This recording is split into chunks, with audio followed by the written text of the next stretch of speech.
Hey folks, it's Jake here at Canadian Cutting Edge, and it's unboxing day today. I believe this is a package of some fixed blades from GearBest. This was back when GearBest was still shipping directly to Canada.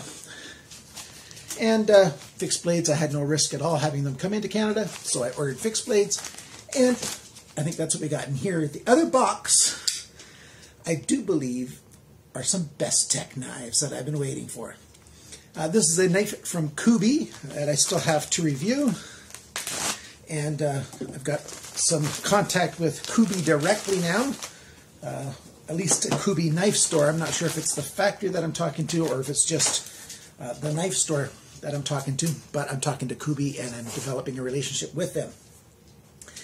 Here is the first knife that we're going to look at. Oh, yes. I've been waiting for this. But let me go upstairs. I got to get something and then I'll be right back.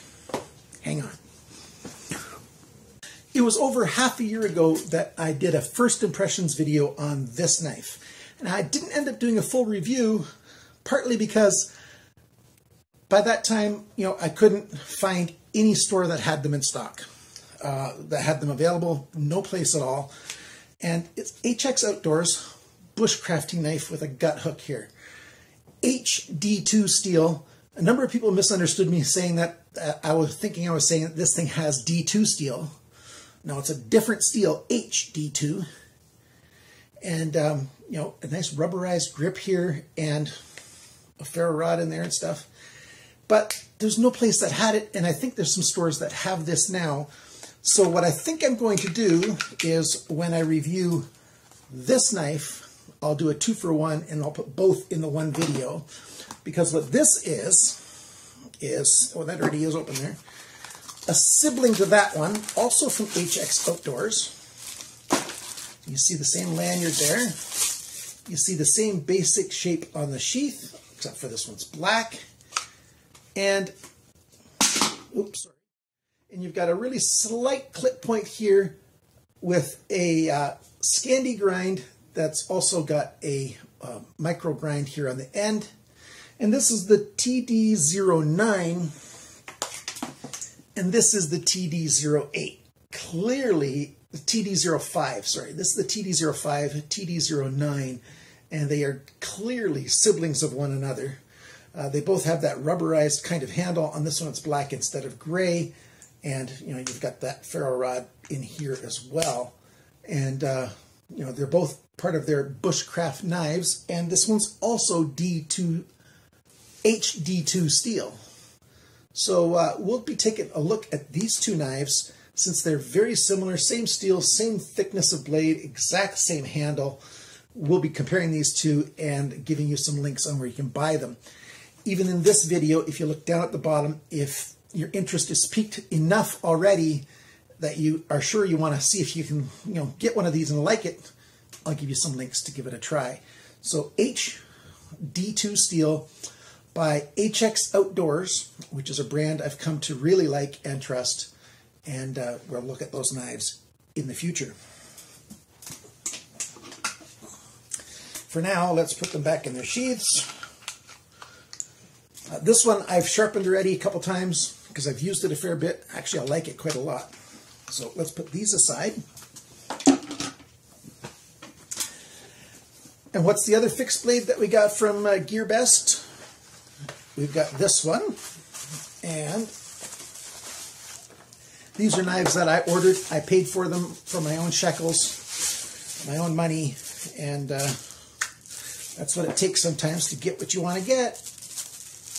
Because lately, my representative at GearBest is no longer talking to me. And there's been a little bit of a falling out. I'm not sure exactly why. But we'll see. Maybe I'm not going to deal with HX Outdoors anymore. And I would like to.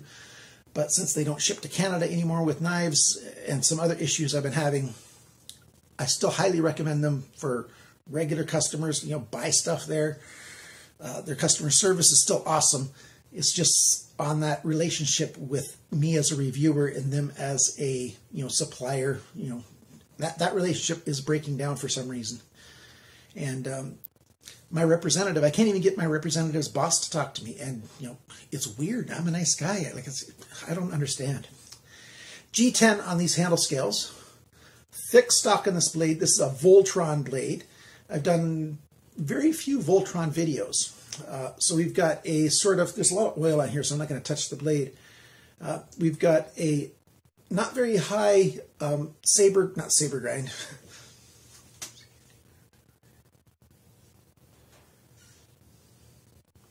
We've got, you know, a very short flat grind. You know, it's a little too tall to be a Scandi grind, but, you know, that grind, and then a little transition of a grind right here. You can sort of see it right there. So we've got a belly, fairly thick behind the edge is what it looks like and feels like. Fair bit of weight to this thing. Might be a decent chopper. Certainly is going to be able to handle some batoning just from the thickness and weight of the steel.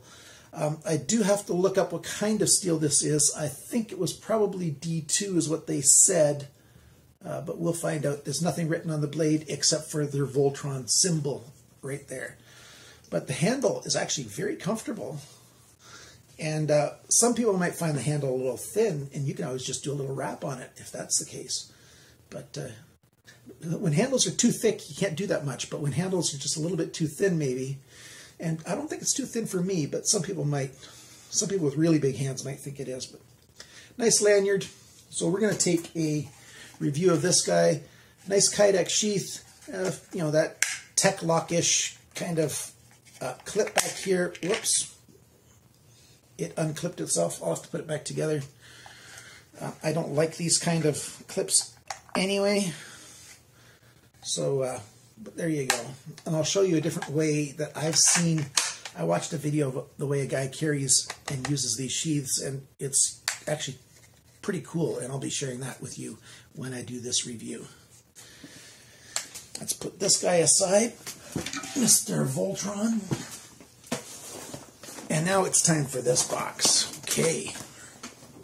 Cut a little bit of tape.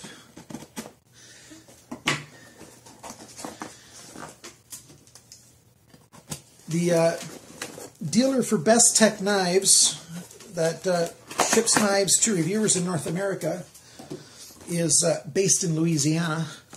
And so I got him to do like a very nondescript kind of package that looks like it's from a friend to a friend. So that's really good. And airbag. And yep, it definitely is 1, 2, 3, at least 4 Bestech knives in here. So we'll take a look at these. Here's the smallest box, or at least the shortest box. This is the BG12C Hornet with D2 steel. And I got it in that green, so it's sort of like well, it's just vibrant green, and then a gold kind of backspacer there. Really, you know, in-your-face kind of thing. And Hornet, it just doesn't seem to be the right word for this.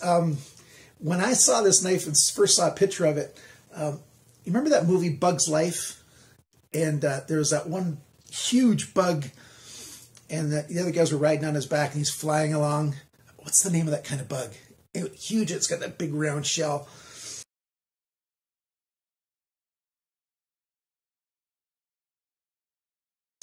This knife reminded me of that insect, and it's kind of cool.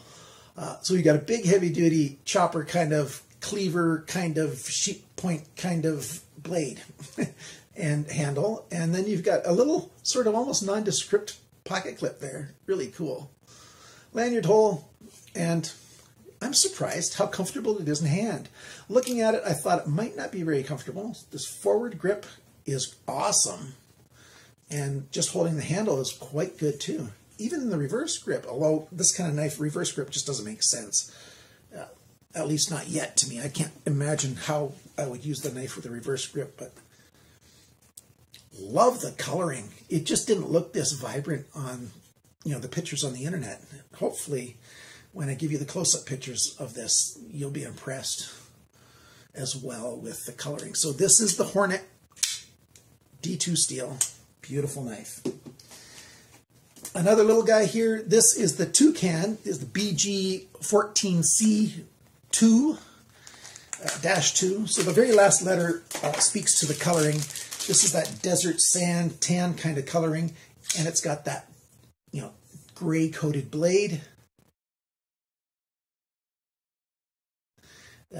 2 grinds. It's actually a very slight recurve right there that I didn't see in the pictures either. Very interesting.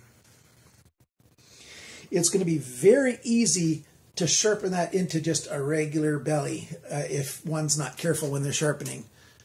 Of course, I'm going to try to keep it with this exact grinding whenever I sharpen it, but very nice. Lots of skeletonizing there to help it lose weight. The back spacer here comes out at the back a little bit to become the lanyard hole. I really like that. So it doesn't, you don't have paracord bunching up. Nice clip point here.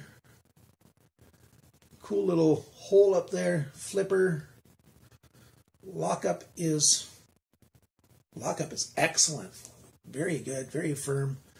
And again, a pocket clip that's not too big. I like this 2 knives already, and both of them have really nice, not too big pocket clips. I don't like huge pocket clips. It's really a minor thing, but that's what it is. So here we go. This is the Toucan.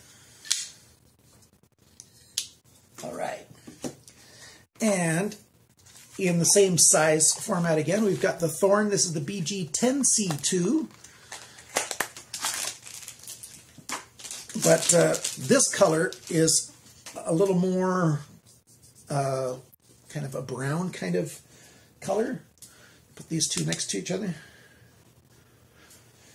A little bit smaller knife. I think this is just under 3 inches. 12C27 stainless steel. The Thorn, a little forward grip here. Actually, it might be over 3 inches with that forward grip. Not sure, but it's sort of aimed more of a mid-size to smaller kind of size, which is often very, very handy to have. Again, a very small back spacer, lanyard hole right there, that triangle space shape, and a clip that's got a little bit of G10 there to help it stand off a bit, and then it's just a spring clip. And again, not too terribly large. Full flat grind, nice belly. Beautiful, beautiful, nice little knife. Well, not quite little, medium-sized knife. Great detent. Yeah, very nice. Very, very nice indeed. The stop pin is really deep in, and so you can really see right down to the ball bearings on this one. So if you ever need to lubricate this, it's super easy to get lube right on the ball bearings. So, I'll do my testing and we'll see how it performs. So the Thorn. So here we go. Those 3 knives. I got one left. This big box. It says Pebble. I got the Pebble. VG10 steel. Oh, that's just the silica gel that I dropped right there. That's all that was. So the Pebble in a bag. This one's not terribly expensive, but it's a little bit more priced than some of those knives. And again, we've got some oil on there. I have to clean that off. It's just like a little candy bar shape, straight on the back, straight on the belly. 2 different colors of G10 flipper, designed for push down button actuation. Of course, you can try pulling back a little bit. Yeah, it works too, but pushing straight down is a little more funky. Sort of a spear point shape there, full flat grind, stonewash, open pillar construction. Not an awful lot of skeletonizing there, but it's inset liners. 1 post right here for the open pillar construction. So it's that plus the pivot, and that's it. Deep carry pocket clip. No lanyard hole. I guess you can do a tie-off onto that post if you really like lanyards. I don't use lanyards with my folding knives.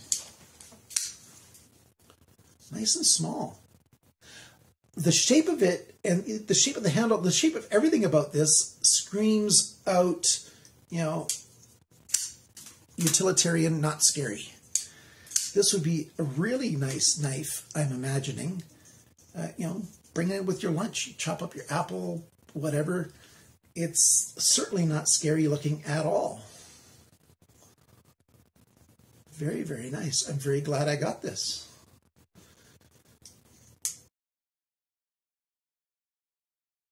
Really cool looking knife. Just a little bit of jimping back there. Very simple. A little bit elegant. A little bit chubby. Like somebody I know.